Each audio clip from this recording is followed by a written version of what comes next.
ഒടുവിൽ സർക്കാർ വാ തുറന്നു. കഴിഞ്ഞ കുറച്ച് ദിവസങ്ങളായിട്ടൊരു വിവാദം അരങ്ങേറിക്കൊണ്ടിരിക്കുകയായിരുന്നു.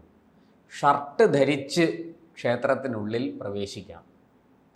ഈ ആവശ്യം ഉന്നയിച്ചത് ശിവഗിരി മഠത്തിലെ മഠാധിപതിയായ സ്വാമി സച്ചിദാനന്ദയാണ്. അതിനു മുമ്പ് തന്നെ പല ഹിന്ദു സന്യാസിമാരും ഈ ആവശ്യങ്ങൾ ഉന്നയിച്ചിരുന്നു. ഇക്കാര്യത്തിലേക്ക് ചില മാറ്റങ്ങൾ വരുത്തണം എന്ന് അവർ അഭിപ്രായപ്പെട്ടിരുന്നു. ഇപ്പോഴിതാ ആ വിവാദത്തിന് സർക്കാർ ഒരു ഉത്തരം കൊടുത്തിരിക്കുകയാണ്. ഷർട്ട് ധരിച്ച് ക്ഷേത്രത്തിൽ കയറുന്നതിന് സർക്കാരിന് അനുകൂലമായ അഭിപ്രായമാണ് ഉള്ളത് എന്ന് ദേവസ്വം മന്ത്രി വാസവൻ തന്നെ പറഞ്ഞിരിക്കുകയാണ്. എന്താണ് സാർ ഇത്? നമുക്ക് അഭിജ്ഞവൃത്തങ്ങളിൽ നിന്ന് കിട്ടുന്ന കാര്യം അനുസരിച്ച് നമുക്ക് പറയാനുള്ള ഒന്നേ ഉള്ളൂ. സച്ചിദാനന്ദ സരസ്വതികൾ മഠാധിപതിയാണ്. അദ്ദേഹം മഠയാധിപതി ആകരുത്. വളരെ വ്യക്തമാണ് ഞാൻ പറയുന്നത്. മഠാധിപതിയാകാം, പക്ഷേ മഠയാധിപതിയാകരുത്. സ്വാമിയുടെ മേഖലയല്ല ഇത്. സ്വാമി തന്ത്രിയോ മന്ത്രിയോ അല്ല, പൂജാരിയുമല്ല, മേൽശാന്തിയുമല്ല, കീഴ്ശാന്തിയുമല്ല. സ്വാമിയുടെ മേഖല വേറെയാണ്. അത് വ്യക്തമായി തിരിച്ചറിവ് സ്വാമിക്കുണ്ടാവണം. മഠാധിപതി മഠയാധിപതി ആകാൻ പാടില്ല. നേരത്തെ അവിടെ ഉണ്ടായിരുന്ന പണ്ഡിതരായിട്ടുള്ള പാണ്ഡിത്യമേറെയുള്ള ആളുകളൊന്നും അങ്ങനെ മഠാധിപതികളായിട്ടേ ഇരുന്നിട്ടുള്ളൂ, മഠയാധിപതികളായിട്ടില്ല. ഇവിടെ നമുക്കറിയാവുന്ന വിവരം, അറിഞ്ഞു കിട്ടിയ വിവരം, സ്വാമിയെ കൊണ്ടിത് പറയിപ്പിക്കുകയായിരുന്നു. ഇത് CPM-ൻ്റെ ഒരു അജണ്ടയാണ്. ക്ഷേത്രങ്ങളെ ധ്വംസിക്കുക, രാഷ്ട്രീയം ക്ഷേത്രങ്ങളെ ധ്വംസിക്കുക. ശബരിമലയിൽ അതാണ് നമ്മൾ കണ്ടത്. ഈ സുപ്രീം കോടതി വിധി നടപ്പാക്കാനുള്ള വ്യഗ്രത കൊണ്ടല്ല, ആ വിഗ്രഹം തകർക്കുക, അതിൻ്റെ സ്വത്വം തകർക്കുക. എളുപ്പമായല്ലോ. അതെ. അപ്പോൾ ഈ BJP-യെ തകർക്കാനുള്ള എളുപ്പ വഴിയായിട്ട് കാണുന്നു. അതാണ് ഇവിടെ നമ്മൾ കണ്ടത്. പക്ഷേ ഈ BJP-ക്ക് കേരളത്തിൽ ഒരു സീറ്റ് പോലും ഇല്ലല്ലോ. അല്ല, ഭാവിയിൽ ഉണ്ടാകാമല്ലോ. വളർന്നുകൊണ്ടിരിക്കുകയല്ലേ. നമ്മളിപ്പോൾ കാണുന്ന 30% പോവുകയാണ് എൻ്റെ വോട്ട് ഷെയർ. ഞാനത് ഒന്നുകൂടി വ്യക്തമാക്കണം. വാസ്തവത്തിൽ അത് BJP-യെ തകർക്കലാണോ അതോ സനാതന ധർമ്മത്തെ തകർക്കലാണോ? സനാതന ധർമ്മത്തെ തകർക്കണമെന്ന് പറയുന്നത് BJP-യെ തകർക്കാൻ വേണ്ടിയാണ്. അതാണ് രാഷ്ട്രീയ അജണ്ട. മറ്റേത് വാക്ക് പറയുന്നതേ ഉള്ളൂ. ഈ ഇപ്പം മേളയെ അധിക്ഷേപിക്കുന്നതിന് തന്നെ BJP-യെ തകർക്കാൻ വേണ്ടിയിട്ടാണ്. അവിടെ കുംഭമേള, അവിടെ ഒരു ഹിന്ദു ഐക്യം ഉണ്ടാകും. 56 ലക്ഷം ആൾക്കാർ പോയതാണ്. ഈ 56 ലക്ഷത്തിൽ എല്ലാവരും ഹിന്ദുക്കളൊന്നും അല്ല, എല്ലാ മതക്കാർക്കും പോവാം. സിഖുകാർ പോകുന്നുണ്ട്, ബുദ്ധന്മാർ, ജൈനന്മാർ, ഒരു മതത്തിലും പെടാത്ത ആൾക്കാർ. ക്ഷമിക്കണം സാർ, ലക്ഷമല്ല കോടിയാണ്. ക്ഷമിക്കണം, 56 കോടി. അപ്പോൾ അങ്ങനെ പോയി നഖ്വിയുടെ മുൻ കേന്ദ്രമന്ത്രിയായിരുന്ന നഖ്വിയുടെ കുടുംബാംഗങ്ങൾ, മുസ്ലിങ്ങൾ വരെ പോയി. അവിടെ തീർത്ഥാടനം. ആരിഫ് മുഹമ്മദ് ഖാനൊക്കെ പോയിരുന്നു. ആരിഫ് മുഹമ്മദ് ഖാൻ പോയിരുന്നു.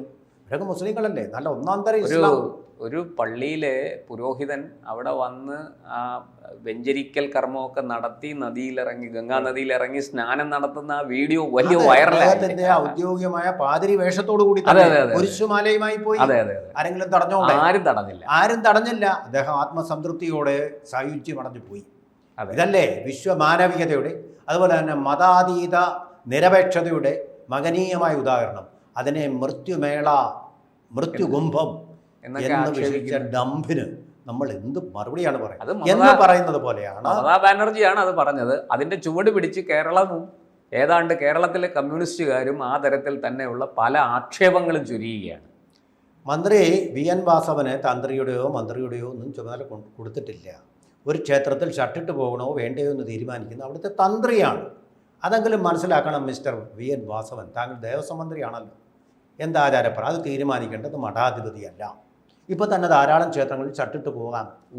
ഒരുപാട് ക്ഷേത്രങ്ങളിൽ, ആ ക്ഷേത്രങ്ങളിൽ അങ്ങനെ പോകാൻ അവരുടെ തന്ത്രി അനുവാദം കൊടുത്തതുകൊണ്ടാണ്, അല്ല മന്ത്രിസഭ അനുവാദം കൊടുത്തുകൊണ്ടല്ല, മഠാധിപതി അനുവാദം കൊടുത്തുകൊണ്ടുമല്ല.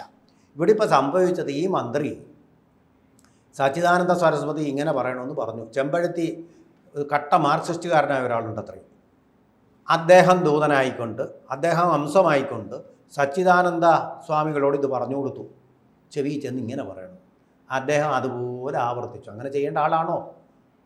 സ്വന്തമായിട്ട് ചിന്തിക്കേണ്ട ആളല്ലേ സ്വാമികൾ, സ്വാമി തിരുവടികൾ അത് പറഞ്ഞു.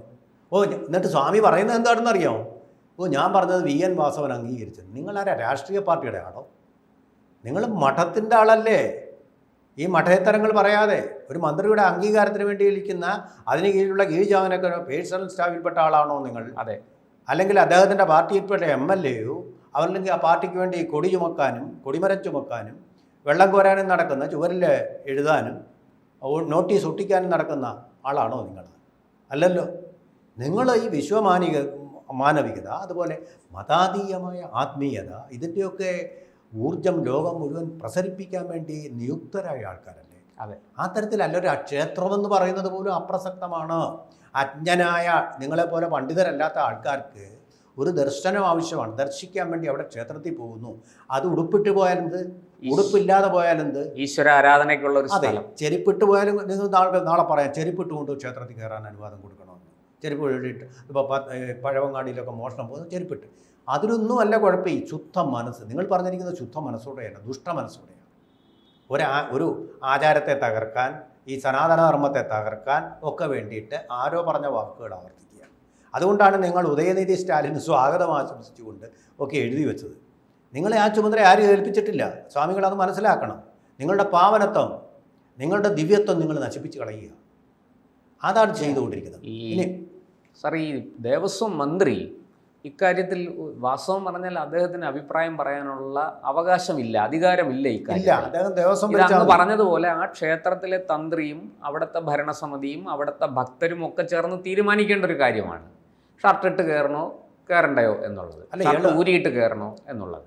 VN വാസവനും അതിലും വലിയൊരു മണ്ഡലം. ഷർട്ട് ധരിക്കുന്ന കാര്യത്തിൽ ദേവസ്വം ബോർഡുകൾക്ക് തീരുമാനമെടുക്കാൻ അധികാരമുണ്ട്. എവിടെ അധികാരമുണ്ട്? എവിടെ അധികാരം കൊടുത്തിരിക്കുന്നത്? ഏത് ഭരണഘടന അനുസരിച്ചാണ്? അത് തീരുമാനിക്കുന്ന തന്ത്രിമാരാണ്. നിങ്ങളിപ്പോൾ RSSൻ്റെ ഒരു ശാഖ നടത്തുന്നത് വിലക്കാം. അത് തന്ത്രിമാരല്ല സ്വീകരിക്കുന്നത്. ഇത് ആചാരപരമായി പിന്തുടർന്നു വരുന്ന ഒന്നാണ്. അത് ദേവസ്വം മന്ത്രി എന്ന് പറഞ്ഞോ, ദേവസ്വം ബോർഡ് പ്രസിഡന്റ് എന്ന് പറഞ്ഞോ നോക്കട്ടെ, മാറ്റുമോ നോക്കട്ടെ. ഇതിപ്പോൾ ഇതിനകത്ത് ശാസ്ത്രീയമായ കാര്യങ്ങളും ഉണ്ട്. ഈ ഷർട്ട് കൊണ്ടിട്ടുണ്ട് സാർ. ഇന്നിപ്പോൾ ചെറുപ്പക്കാർ വളരെയധികം ഇത്തരത്തിലുള്ള ആചാരാനുഷ്ഠാനങ്ങൾ പിന്തുടരാൻ തയ്യാറായി വരുന്നു. അവർ ക്ഷേത്രങ്ങളിൽ പോകുന്നു, പ്രാർത്ഥന നടത്തുന്നു.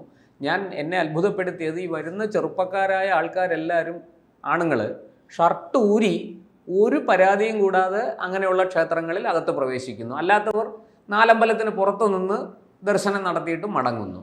ഇപ്പോൾ മന്ത്രി പറഞ്ഞിരിക്കുന്നത്, തിരക്കുള്ള ക്ഷേത്രങ്ങളിൽ ഷർട്ടിടാതെ വിയർത്തൊലിച്ച് മുട്ടിയൊരുമ്പ് നീങ്ങുന്നത് ചർമ്മരോഗങ്ങൾക്ക് കാരണമാകും. ഡോക്ടർ പറഞ്ഞിട്ടുണ്ട്. അദ്ദേഹത്തിൻ്റെ ഭാര്യ ഡോക്ടറാണ്.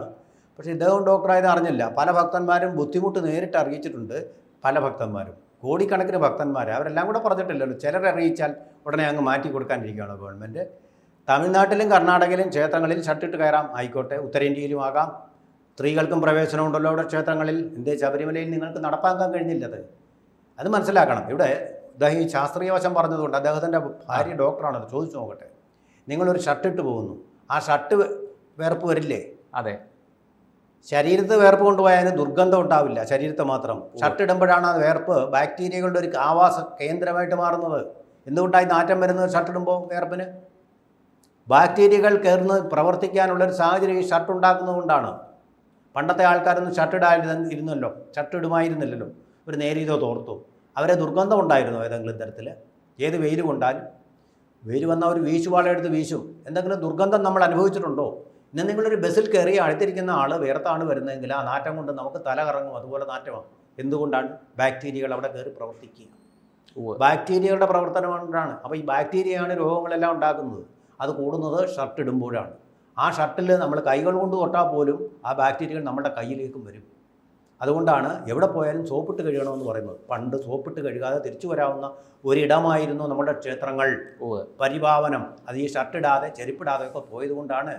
വിയർപ്പുണ്ടെങ്കിൽ അത് കാറ്റ് അത് ആവിയാക്കി അങ്ങ് കൊണ്ടുപോകും, വായുവിലേക്ക് അങ്ങ് മാറ്റിക്കൊള്ളും. പിന്നെ ബാക്ടീരിയകൾക്ക് അവർക്ക് പ്രവർത്തിക്കാനൊരു പ്രതലം അവിടെ ഇല്ലാതാവും. അതുപോലെ തന്നെ ക്ഷേത്രങ്ങൾക്കുള്ളിൽ വാസവൻ സാർ പോയിട്ടുണ്ടോ എന്നറിയില്ല. പോയി കഴിഞ്ഞാൽ നല്ല കാറ്റ് കിട്ടും. ആ രീതിയിലാണ് ചുറ്റമ്പലം ഉണ്ടാക്കിയിരിക്കുന്നത്, പ്രദക്ഷിണ വഴി ഉണ്ടാക്കിയിരിക്കുന്നത്. അവിടെ പോയി നിന്ന് കിടുകിട AC ഇല്ലാതെ പ്രവർത്തിക്കുന്ന ക്ഷേത്രങ്ങളിൽ പോലും ഇതാണ് സ്ഥിതി. അടുത്ത് തന്നെ ഒരു അമ്പലക്കുളം ഉണ്ടായിരിക്കും, അതിൽ നിന്ന് തണുത്ത കാറ്റ് എപ്പോഴും വീശിക്കൊണ്ടിരിക്കും. അടുത്ത് തന്നെ ആൽമല ഉണ്ടായിരിക്കും, വിശറി പോലെ അതിൻ്റെ ഇഴകൾ എപ്പോഴും വീശിക്കൊണ്ടിരിക്കും. അല്ലേ? താങ്കൾക്ക് എന്നേക്കാൾ കൂടുതൽ അറിയാമല്ലോ. അതെ, അതൊക്കെയാണ് അതിൻ്റെ ശാസ്ത്രം. അതിനൊരു ശാസ്ത്രമുണ്ട്, നിങ്ങൾ പുച്ഛിക്കും. ആ ശാസ്ത്രം കൊണ്ടാണ് ഈ അമ്പലത്തിൽ പോയാൽ നമുക്ക് പിന്നെയും പോകാൻ തോന്നുന്നത്. വിയർപ്പിൻ്റെ നാറ്റം ഉടുപ്പിൽ കൊണ്ടുവരുന്ന ആളുടെ കൂടെ നടക്കുകയാണ് പ്രദക്ഷിണമെങ്കിൽ പിന്നെ ആ ക്ഷേത്രത്തിലേക്ക് നമുക്ക് ഒരിക്കലും പോകാൻ തോന്നുകയില്ല. സ്വാമികളെ, മന്ത്രികളെ, സ്വാമി തിരുവടികളും മന്ത്രി തിരുവടികളും അറിയാൻ പറയുകയാണ്. അപ്പോൾ അങ്ങനൊരു സാഹചര്യം, ഒരു ഇക്കോസിസ്റ്റം സൃഷ്ടിക്കുകയായിരിക്കും നിങ്ങളുടെ ലക്ഷ്യം. പക്ഷേ പാവപ്പെട്ട സ്വാമി ഞങ്ങളെ വെറുതെ ഇവിടെ ഞങ്ങൾ ഷർട്ടിട്ടോ ഷർട്ടിടാതെയോ എങ്ങനെ ക്ഷേത്രാചാരം അനുസരിച്ച് സമാധാനമായിട്ട് പൊയ്ക്കോളാം. നിങ്ങളുടെ ഇടപെടൽ ഞങ്ങൾ വേണ്ട. നിങ്ങൾ പാവപ്പെട്ട ആശാ വർക്കർമാർക്കും അതുപോലെ അംഗനവാടി വർക്കർമാർക്കുമുള്ള പരിഹാരം കാണുക. PSCക്കാരുടെ പട്ടിണി കിടക്കുന്ന PSCക്കാരുടെ പരിഹാരം നിങ്ങൾ കണ്ടു കഴിഞ്ഞല്ലോ. ഇനി അവരുടെ കാര്യങ്ങളിലേക്ക് ദയവായിട്ടൊന്നും ചുരുക്കുക. അമ്പലങ്ങൾ മര്യാദയ്ക്ക് പോകുന്നുണ്ട്, ദൈവം സന്തുഷ്ടനാണ്. അത് ആ ദൈവത്തിൻ്റെ കാര്യങ്ങളിലൊന്നും നിങ്ങൾ ഈ വിശ്വാസമില്ലാത്തവർ ഇടപെട്ട് അത് ഇനി കുളമാക്കണ്ട. നിങ്ങളുടെ ധനകാര്യ മന്ത്രാലയം നിങ്ങളുടെ ധനകാര്യ മാനേജ്മെൻറ്റ് കുളമാക്കിയതുപോലെ തൊഴുകയാണ്, പ്രാർത്ഥിക്കുക, അങ്ങോട്ട് കടന്നു വന്ന് ഇടപെട്ട് ആചാരങ്ങളെയും വിശ്വാസങ്ങളെയും ദയവ് ചെയ്ത് ഇടപെട്ട് കളയല്ലേ. ഞങ്ങൾ സമാധാനമായിട്ട് അവിടെ നിന്ന് ജീവിച്ചോട്ടെ.